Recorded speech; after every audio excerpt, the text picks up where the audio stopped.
Halo guys, balik lagi sama aku Alensia Aprilia dengan akhiran NIM 077 dari Prodi Ilmu Hukum. Kita lanjut yang kemarin ya guys. Nah, kalau dulu filsafat dari bangsa Yunani telah menghasilkan 4 aliran besar yaitu Plato, Aristoteles, Stoa, dan Epicurus, maka sekarang setelah timbul pertentangan-pertentangan yang banyak itu, lahirlah suatu aliran yang menggabungkan ajaran-ajaran yang beraneka warna itu menjadi suatu ajaran baru atau yang disebut eklekticisme.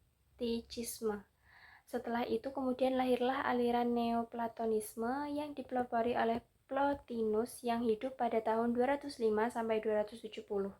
Ajaran dari Plotinus ini merupakan jembatan peralihan dari filsafat Yunani ke alam pemikiran teokratis atau Kristen pada zaman abad pertengahan. Bagi Plotinus, Tuhan itu adalah hakikat satu-satunya yang paling luhur dari mana terbit segala-galanya dan yang tak dapat diterangkan dengan kata-kata. Di samping unsur ketuhanan ini ada tata susila dari Plato yang mengajarkan bahwa orang itu harus berusaha untuk meningkatkan ilmunya sampai pada ilmu pengetahuan murni dengan melepaskan semua ikatan panca indera. Kita harus berikhtiar melihat Tuhan. Hal mana tak dapat dicapai dengan pikiran saja, melainkan harus dengan ekstase atau bersemedi. Dengan demikian, Plotinus menjadi perintis jalan bagi agama Kristen. Dia adalah ahli pemikir klasik besar yang terakhir yang ajarannya sukar dipahami oleh rakyat, sebagaimana pemikir-pemikir yang terdahulu. Tempat di mana filsafat Yunani dengan agama Kristen itu bertemu adalah di Alexandria, kota tempat lahirnya Neoplatonisme. Adapun yang menciptakan dalam garis besarnya alam pikiran zaman pertengahan dari alam pikiran Kristen dan zaman kuno adalah Augustinus. Sehingga dengan demikian Augustinus merupakan jembatan antara dua masa dalam sejarah, yaitu masa zaman abad pertengahan dengan masa-masa sebelumnya. Dengan demikian, ajaran-ajaran kenegaraan, pemikir tentang negara dan hukum pada zaman abad pertengahan ini bersifat ketuhanan, bersifat teokratis. Untuk jelasnya sekali lagi bahwa teori teokrasi ini berkembang pada zaman abad pertengahan. Dan yang dimaksud abad pertengahan ini adalah zaman sesudah jatuhnya kerajaan Romawi Barat pada abad ke-5 tahun 476 sampai abad ke-15 tahun 1453 tahun jatuhnya kerajaan Romawi Timur atau sampai zaman Renaissance. Teori teokrasi ini dalam perkembangannya pada abad pertengahan mempunyai hubungan yang erat dengan perkembangan agama yang baru timbul pada saat itu, ialah agama Kristen. Agama ini timbul pada permulaan tahun Masehi. Sebelum timbulnya agama Kristen di Romawi, ada pengertian atau ajaran tentang ketuhanan yang berdasarkan atas mitologi, yaitu bahwa menurut anggapan mereka ada dewa-dewa yang tidak berbeda halnya dengan manusia. Hanya saja dewa-dewa itu lebih berkuasa dan mempunyai kekuatan gaib yang melebihi kekuatan yang ada pada manusia. Jadi kepercayaan yang dianut oleh bangsa Romawi pada waktu itu adalah panteisme, percaya pada banyak dewa. Oleh karena itu, tidaklah mengherankan kalau kemudian timbul agama yang mengajarkan adanya satu Tuhan, yaitu agama Kristen. Mula-mula agama ini merupakan agama yang terlarang. Penganut-penganutnya selalu dikejar-kejar, kemudian dibuang atau dibunuh. Oleh karena itu, semula agama tersebut dianut dan dilakukan dengan secara diam-diam. Apa sebab agama ini semula dilarang? Sebabnya ialah bahwa seperti telah dikatakan di atas, agama Kristen itu mengajarkan adanya kepercayaan pada satu Tuhan. Ini adalah bertentangan dengan kepercayaan yang dianut oleh bangsa Romawi pada waktu itu, yaitu panteisme. Juga agama ini semula mengajarkan pandangan hidup yang mengancam kekuasaan serta kewibawaan raja, misalnya orang tidak perlu mentaati peraturan-peraturan negara yang bertentangan dengan keyakinannya, lebih-lebih kalau peraturan negara itu bertentangan dengan ajaran-ajaran agama. Akan tetapi karena berkat ketabahan dan keuletan dari para penganutnya, lama-kelamaan agama ini tidak mati atau musnah, melainkan malahan mendapatkan lingkungan hidup yang makin meluas dan akhirnya malahan dianut oleh pejabat-pejabat negara dan kemudian diakui oleh negara sebagai agama resmi daripada negara. Kaisar-kaisar kemudian memberikan perhatiannya kepada kaum Kristen ini. Kaisar Commodus yang hidup pada tahun 180 sampai 192 adalah yang pertama-tama menerima agama Kristen dan memperbolehkan para penganutnya berada di sekitarnya. Setelah agama Kristen ini diterima sebagai agama resmi daripada negara, kemudian tumbuhlah suatu susunan gereja sebagai bentuk organisasi daripada agama tersebut, yang ada hubungannya dengan soal-soal keduniawian dan kenegaraan. Suatu kekuasaan yang semula ditolak sama sekali oleh gereja karena semula gereja hanya berkecimpung dalam soal-soal keagamaan saja, akan tetapi yang lambat laun soal-soal keduniawian dan kenegaraan itu dalam perkembangan agama selanjutnya merupakan suatu hal yang tidak dapat diabaikan. Susunan organisasi gereja tersebut yang dipimpin oleh seorang paus, organ-organnya menyerupai dengan organ-organ organisasi negara yang dipimpin oleh raja. Mulai saat itulah sesungguhnya timbul pokok persoalan, pokok pembicaraan dari para sarjana pada zaman abad pertengahan, para sarjana teokratis. Apakah pokok persoalan atau pokok pembicaraan tersebut? Tidak lain ini adalah seperti yang telah disebutkan di atas, yaitu siapakah di dunia ini yang dianggap sebagai wakil daripada Tuhan, jadi yang memegang kekuasaan tertinggi, raja ataukah paus? Atau dengan kata-kata lain, bagaimanakah perimbangan kedudukan serta kekuasaan negara dengan gereja itu? Siapakah di antara kedua organisasi ini yang memegang kekuasaan tertinggi? Oleh karena itu, di antara kedua organisasi ini lalu timbul persoalan-persoalan dan pertentangan-pertentangan saja. Tetapi mengapa soal-soal ini dibicarakan? Telah terjawab di atas, yaitu dengan terbentuknya susunan organisasi gereja yang organ-organnya sama dengan organ-organ susunan organisasi negara, maka di dunia ini lalu terdapat dua organisasi kekuasaannya, yaitu satu, organisasi yang dikepalai oleh seorang raja. Dua, organisasi gereja yang dikepalai oleh seorang paus. Padahal kedua organisasi kekuasaan tersebut mempunyai subjek yang sama, yaitu manusia. Maka kalau tadi dikatakan bahwa di antara kedua itu selalu timbul pertentangan-pertentangan, organisasi kekuasaan pertentangan itu adalah pertentangan mengenai kekuasaan antara negara dengan gereja terhadap subjeknya. Tegasnya, siapakah yang mempunyai kekuasaan tertinggi di dunia ini terhadap subjeknya, yaitu manusia tadi. Pertentangan ini terjadi misalnya kalau pada suatu saat kedua organisasi itu mengeluarkan peraturan yang saling bertentangan, padahal kedua peraturan yang dikeluarkan oleh dua organisasi tadi mengatur hal yang sama, misalnya tentang perkawinan, pewarisan, dan sebagainya. Maka peraturan yang manakah yang harus ditaati oleh para subjeknya tadi? Inilah yang selalu menimbulkan kebingungan. Padahal pada waktu itu organisasi gereja betul-betul mempunyai alat-alat perlengkapan seperti yang dimiliki oleh organisasi negara.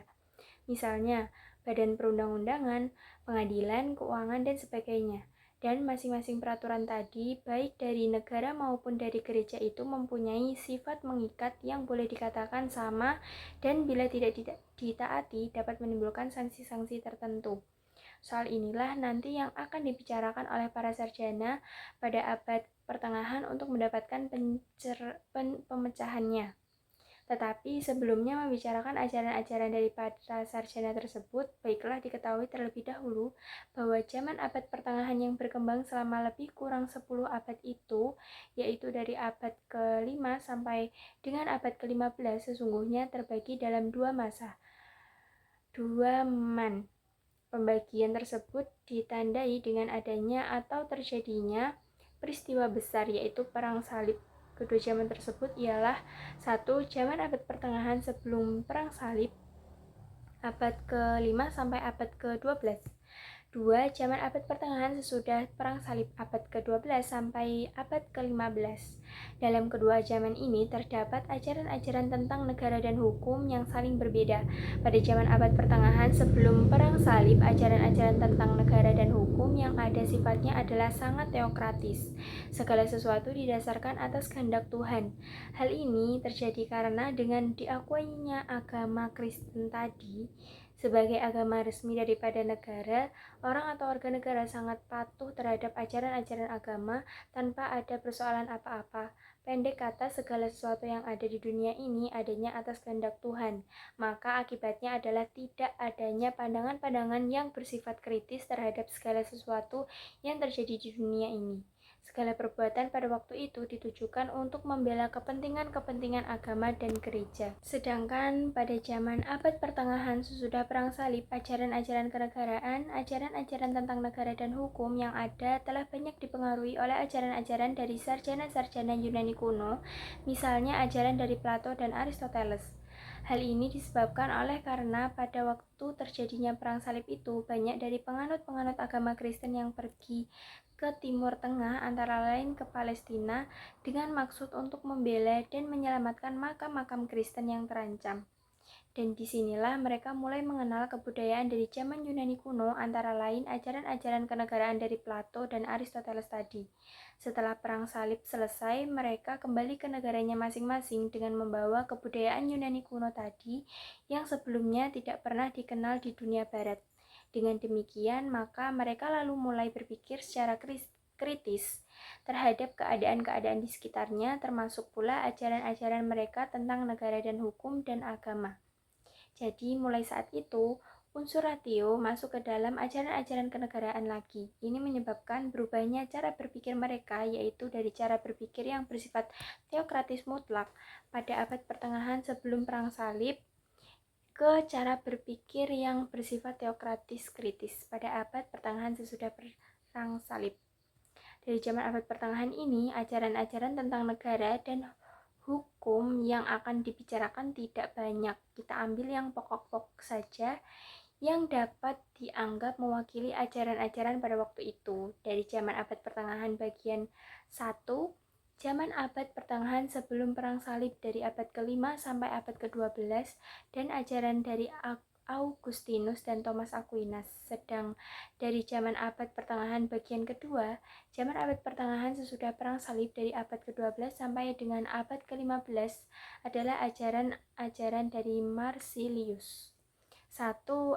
Augustinus. Augustinus hidup pada tahun 354 sampai 430. Ia adalah seorang Kristen. Di dalam bukunya pengakuan, ia telah menulis riwayat hidupnya sendiri.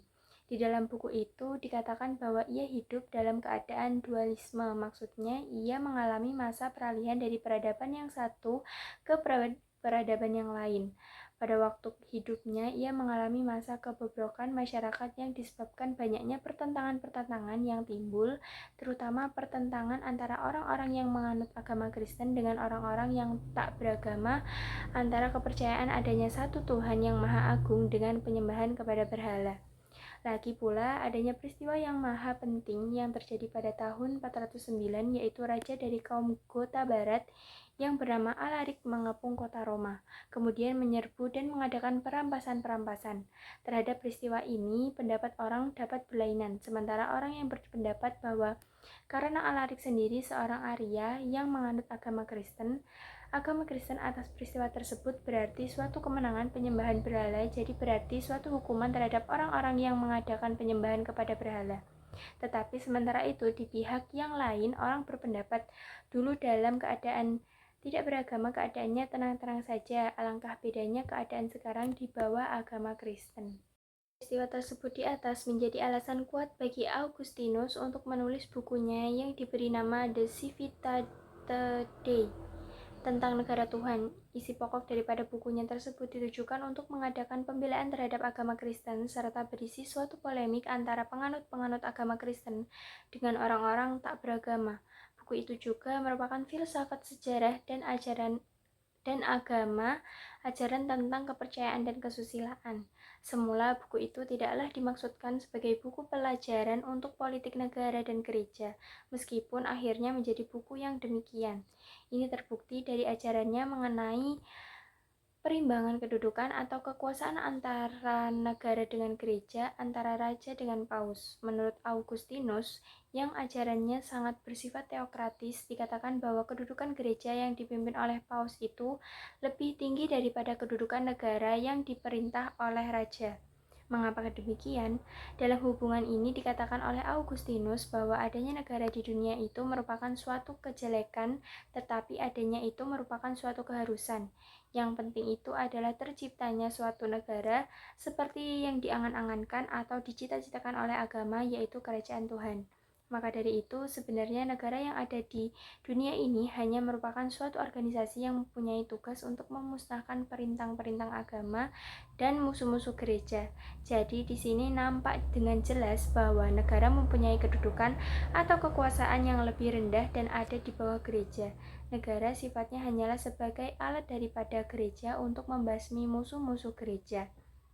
Pendapat Augustinus tersebut di atas diterangkan dengan jelas dalam bukunya De Civitate Dei, dan yang isi seluruh karangannya itu terjalin suatu pertentangan dan perbedaan yang tajam dan yang mencerminkan aliran pikiran pada zaman abad pertengahan di mana ia hidup. Dalam bukunya tersebut, Augustinus menyebutkan adanya dua macam negara, yaitu satu, Civitas Dei atau negara Tuhan. Negara ini sangat dipuji oleh Augustinus karena ini adalah negara yang diangan-angankan, dicita-citakan oleh agama. Dua, Civitas Terrena atau Diaboli atau negara iblis atau negara duniawi. Negara ini sangat dikecam dan ditolak oleh Augustinus. Negara yang paling baik itu adalah negara Tuhan, akan tetapi negara ini tidak akan pernah tercapai di dunia ini, tetapi semangatnya dimiliki oleh sebagian dari orang-orang di dunia ini, dan mereka ini harus selalu berusaha untuk mencapainya. Dan orang hanya dapat mencapai negara Tuhan ini dengan perantaraan gereja sebagai wakil daripada negara Tuhan di dunia ini. Tetapi sebenarnya orang-orang yang berada di luar gereja pun dapat juga mengusahakan tercapai negara Tuhan tersebut asal mereka itu mentaati perintah Tuhan. Jadi sesungguhnya negara duniawi dan gereja itu tidaklah seluruhnya sama dengan pengertian negara Tuhan dengan negara iblis. Akan tetapi kerajaan-kerajaan duniawi kebanyakan adalah civitas terrena atau diaboli, sungguh-sungguh. Sebagai bukti misalnya Romawi. Demikian Augustinus yang selanjutnya dengan itu pula mengkritik pendapat Cicero dalam bukunya Republik, sebab di situ dirumuskan negara sebagai suatu bangsa, sedangkan pengertian bangsa tak pernah dikenal oleh kerajaan Romawi. Yang dikenal ialah pengertian orang banyak yang dipersatukan karena perintah dari seorang penguasa dan karena diadakannya perjanjian. Kerajaan Romawi tak pernah merupakan negara karena tak pernah pemerintahannya didasarkan atas keadilan. Karena itulah Romawi jatuh dalam kebobrokan yang sekaligus memperlihatkan bahwa mereka sangat bernafsu akan kemegahan dan keduniawian.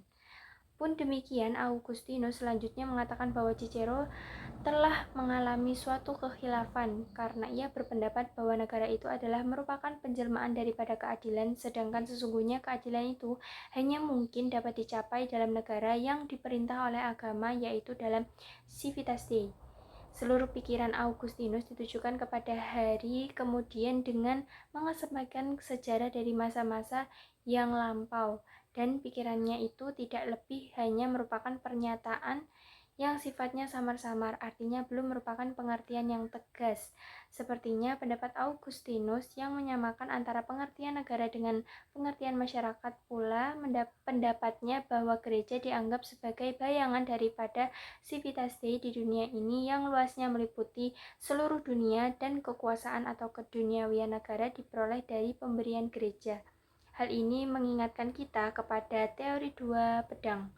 Pada waktu itu, orang sedang ramai membicarakan mengapa kekuasaan Paus, terutama sesudah Perang Salib, sangat terpengaruh oleh soal-soal keduniawian, sedangkan pada saat itu baru saja dilahirkan suatu politik dari Paus yang bersifat membebaskan gereja dari segala urusan keduniawian dan bertujuan memperdalam kehidupan keagamaan.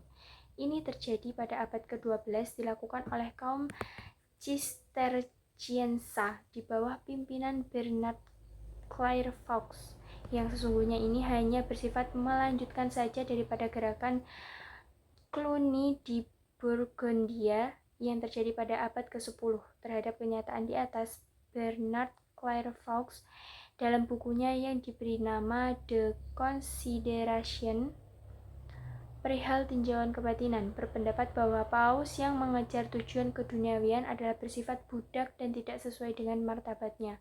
Orang pada waktu itu juga sedang ramai membicarakan tentang hukum, tetapi yang dimaksud itu bukanlah hukum dari Tuhan, melainkan hukum dari Justinianus. Kemudian ia membuktikan atau membenarkan bahwa Paus telah terpengaruh oleh soal-soal keduniawian dengan teori dua pedang tersebut. Dengan dua pedang itu dimaksudkan adalah kekuasaan kerohanian atau keagamaan, jadi kekuasaan gereja atau paus, dan kekuasaan keduniawian, yaitu kekuasaan negara atau raja. Dua pedang itu bahwa paus menghadiahkan pedang duniawi, pada hakikatnya berarti paus telah melepaskan dari tangan kekuasaan keduniawian, sehingga yang tinggal padanya adalah kekuasaan keagamaan atau kerohanian saja, karena kekuasaan keduniawian tidak sesuai dengan martabat gereja yang selalu menganjurkan kehidupan yang alim dalam suasana ketentraman.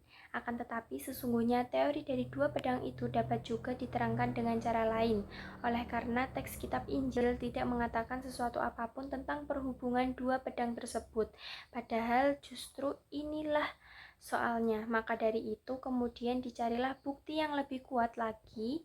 Demikianlah sepertinya Paus Innocentius ketiga. Innocentius ketiga memperkuat pendiriannya tentang hubungan antara kekuasaan kerohanian keagamaan dengan kekuasaan keduniawian, kekuasaan negara atau kekuasaan raja tidak lagi dengan teori dua pedang dari Lukas, melainkan dengan suatu gambaran dari Genesis atau Kejadian, yaitu demikian: kaisar atau raja dapat dianggap sebagai bulan, sedangkan paus dianggap sebagai matahari. Bulan itu mendapatkan cahayanya dari matahari. Dengan demikian berarti bahwa kaisar atau raja mendapatkan kekuasaannya itu dari paus. Malahan juga dalam urusan keduniawian, paus mempunyai kekuasaan yang lebih tinggi dari kaisar atau raja. Bagaimana kebenaran daripada kedua teori tersebut di atas? Teori dari dua pedang dan teori dari bulan dan matahari. Kiranya orang dapat juga berpikir secara lain sehingga mendapatkan kesimpulan yang persis sebaliknya. Sebab dalam kedua teori tersebut orang telah dipengaruhi bahkan ditentukan oleh khayalan pikirannya. Inilah yang dijadikan alasan kuat bagi kaum legis untuk menolak ajaran kaum kanonici itu seluruhnya. Kecuali itu dibuktikan pula oleh kaum legis dengan berpegangan kitab suci bahwa sesungguhnya kekuasaan raja tidaklah tergantung daripada kekuasaan paus. Ditujukanlah oleh kaum legis bahwa ayat dalam kitab suci yaitu Romain 13 surat 1 mengatakan bahwa tidak ada kekuasaan selain daripada kekuasaan Tuhan. Demikianlah gambaran cara berpikir pada zaman abad pertengahan yang ternyata sangat sederhana dan mengalami kemunduran serta kurang rasional. Segala sesuatu dipikirkan secara teokratis, tetapi untunglah bahwa sejak tahun 1000 telah secara berangsur-angsur terjadi perubahan cara berpikir yang menuju ke arah berpikir secara rasional. Dengan demikianlah lahirlah filsafat dari zaman abad pertengahan di samping ilmu ketuhanan atau teologi yang telah ada.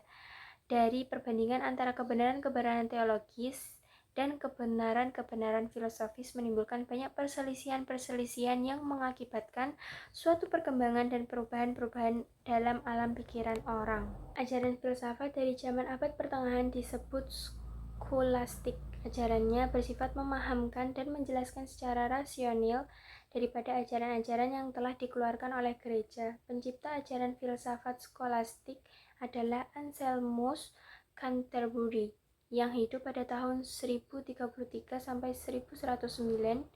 Dasar pokok daripada ajaran filsafatnya adalah bahwasanya orang itu harus percaya untuk dapat mengerti, tetapi ini kemudian diubah oleh Abelard yang hidup pada tahun 1079 sampai 1142 menjadi sebaliknya, yaitu bahwa pengertian itu harus didahulukan daripada kepercayaan. Hal ini menyebabkan timbulnya pertentangan-pertentangan lagi yang sifatnya menuju kepada Renaissance. Sementara itu, kita menjumpai seorang ahli pemikir tentang negara dan hukum yang ajarannya dapat dikatakan menantang ajaran Augustinus. Orang tadi adalah John Salisbury. Ia hidup pada pertengahan abad ke-12, kurang lebih 1150. Menurut John Salisbury, negara itu seharusnya tidak hanya menciptakan perdamaian untuk kepentingan gereja, seperti yang diajarkan oleh Augustinus yang pada waktu hidupnya memang selalu mengalami kebobrokan dan kebiadaban yang menyebabkan dia menolak negara duniawi dan mengagung-agungkan ajaran-ajaran gereja, melainkan seharusnya menjamin pula keselamatan dan ketentraman kehidupan masyarakat. Maka mulai saat itu, yaitu abad ke-12, orang mulai memberikan harapan kepada masyarakat. Akibat daripada ajaran John Salisbury ini adalah lenyapnya ajaran dua pedang, dan ajaran matahari dan bulan yang menggambarkan secara tajam pertentangan antara kekuasaan negara dan kekuasaan gereja. Sebab mulai saat itu timbul kerjasama yang erat antara kekuasaan negara dengan kekuasaan gereja karena keduanya merupakan bagian dari suatu kesatuan organis. Kesatuan itu terjadi oleh karena gereja dianggap sebagai bagian dari organisme kenegaraan. Hal ini digambarkan dengan membuat suatu perbandingan sebagai berikut. Gereja diumpamakan sebagai jiwa daripada organisme, sedangkan raja sebagai kepalanya. Maka jiwa itu memimpin badan dan kepalanya. Hal mana dimaksudkan bahwa semangat gereja haruslah memimpin negara, tetapi demi martabatnya gereja tidak boleh mencampuri urusan keduniawian. Oleh karena itu, urusan keduniawian harus dijalankan oleh negara. Dari segi sosial etis, John Salisbury berpendapat bahwa jika masing-masing orang itu bekerja untuk kepentingannya sendiri, maka kepentingan masyarakat akan terpelihara dengan baik. Bagaimanakah jika pendapat John Salisbury tersebut di atas dibandingkan dengan pendapatnya Epicurus? Saya kira tidak dapat dipersamakan. Tegasnya kedua pendapat tersebut sesungguhnya berbeda satu sama lain. Sebab kalau Epicurus dengan ajarannya yang bersifat individualistis itu dimaksudkan untuk mengatasi kebobrokan masyarakat pada saat itu dengan memberikan pengutamaan kepada kepentingan individu daripada kepentingan masyarakat. Sebab kalau kepentingan individu itu terjamin, demikian juga keadaannya kepentingan masyarakat. Dengan demikian orang dapat mencapai tujuannya, yaitu kebahagiaan. Tetapi kebahagiaan tersebut yang dimaksudkan bukannya kebahagiaan material, melainkan adalah kebahagiaan yang bersifat kejiwaan atau kerohanian. Sedangkan kalau John Salisbury dengan ajarannya yang mengatakan bahwa jika masing-masing orang itu bekerja untuk kepentingan sendiri, maka kepentingan masyarakat akan terpelihara baik. Itu kiranya yang dimaksudkan tidaklah ia akan menciptakan ajaran yang bersifat individualistis seperti yang diajarkan oleh Epicurus, melainkan untuk menjaga jangan sampai seseorang itu mencampuri urusan orang lain yang telah menjadi bagiannya. Tegasnya negara dan gereja itu jangan sampai berebutan kekuasaan, melainkan mereka harus selalu mengadakan ikatan kerjasama yang erat, sebab keduanya merupakan bagian daripada suatu organisme. John Salisbury juga membicarakan sikap raja. Dalam hal ini penting adalah pendapatnya yang mengatakan bahwa terhadap raja yang bersifat lalim, orang berhak membunuhnya karena ia telah menginjak-injak undang-undang, telah memperbudak rakyatnya sebagai seorang tiran. Dengan demikian timbul pertanyaan, siapakah yang wewenang menentukan sikap raja yang demikian itu? Ini merupakan pertanyaan yang tak terjawab. Baru nanti abad ke-16 pertanyaan itu memperoleh pengertian yang besar karena orang mulai mencapai jawabannya. Selain bukunya yang diberi nama Polycraticus, John Salisbury juga menulis buku yang dinamakan Metalogicus. Buku yang pertama sebagian besar mengenai pembicaraan tentang negara dan hukum, sedangkan bukunya yang disebutkan belakangan itu berisikan tentang filsafat umum, jadi bukan mengenai negara dan hukum atau filsafat hukum. Pokok pembicaraannya adalah mengenai ajaran-ajaran universalia, ialah mengenai suatu persoalan yang sangat menarik. Orang pada zaman abad pertengahan bagian yang kedua, orang berpikir sedemikian rupa sehingga menimbulkan dua aliran. Kedua aliran itu ialah realisme dan nominalisme, yang akhir ini adalah aliran yang bersifat modern. Realisme menurut disebut realis, dan menurut berarti bahwa artian pada ini lain dengan yang orang pada masa sekarang berpikir secara neoplatonis. Artinya mereka itu berpendapat bahwa semakin umum sifat daripada sesuatu, maka semakin dekatlah hal atau sesuatu itu pada ketuhanan, dan makin nyata serta hal itu sungguh-sungguh terjadi. Sebab Tuhan adalah sesuatu yang paling umum yang dapat dipikirkan, dan karena itu kebenaran yang paling besar. Sebagai contoh daripada pemikiran yang bersifat realistis adalah pemikiran dari Anselmus Canterbury. Dengan filsafat ontologinya membuktikan tentang adanya Tuhan terhadap sesuatu hal yang bersifat umum itu, sesuatu hal yang bersifat khusus tidak mempunyai arti tersendiri, melainkan hanya mempunyai arti yang ditarik dari pengertian umum tadi. Sehingga sesuatu hal yang bersifat umum itu tidak dapat diganggu dalam bentuknya yang umum itu.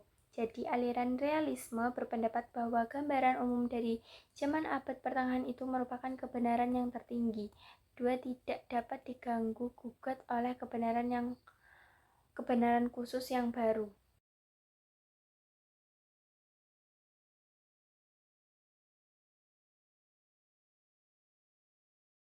Sesungguhnya pendapat yang demikian telah berabad-abad adanya, tetapi orang baru menyadari keadaan itu setelah timbulnya aliran lain, yaitu aliran nominalisme sebagai aliran modern daripada abad ke-12 yang berpendapat bahwa barang-barang yang umum itu tidak mempunyai kebenaran tertinggi. Barang-barang itu hanyalah merupakan abstraksi saja daripada pikiran, hanya barang-barang yang khusus sajalah yang telah ditarik dari barang-barang yang umum dengan jalan pikiran yang logis yang merupakan kebenaran yang tertinggi. Jadi barang-barang khusus yang baru itu sungguh-sungguh dapat mengganggu, dapat mempengaruhi, bahkan dapat merubah barang-barang yang umum. Jalan pikiran inilah yang merupakan jalan keluar dari zaman abad pertengahan yang bobrok, yang gelap gulita itu. Pemikiran-pemikiran yang telah dimulai sejak terjadinya perang salib, perkenalan-perkenalannya dengan orang-orang asing, serta pemikiran-pemikiran dari zaman kuno telah melahirkan jalan keluar tersebut. Terlebih setelah orang mengenal kembali ajaran Aristoteles, timbullah perubahan-perubahan besar itu, dan mulai saat itu pula timbul filsafat baru yang bersifat rasional.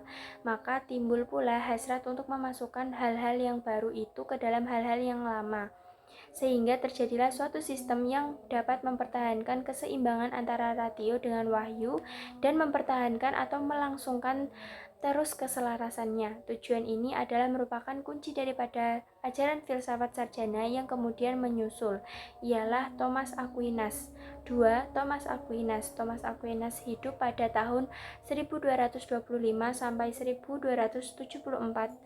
Alam pikirannya tentang negara dan hukum dapat diketemukan dalam bukunya De Regimine Principum, atau tentang pemerintahan raja-raja, dan dalam bukunya yang lain yang diberi nama Summa Theologica, atau pelajaran tentang ketuhanan.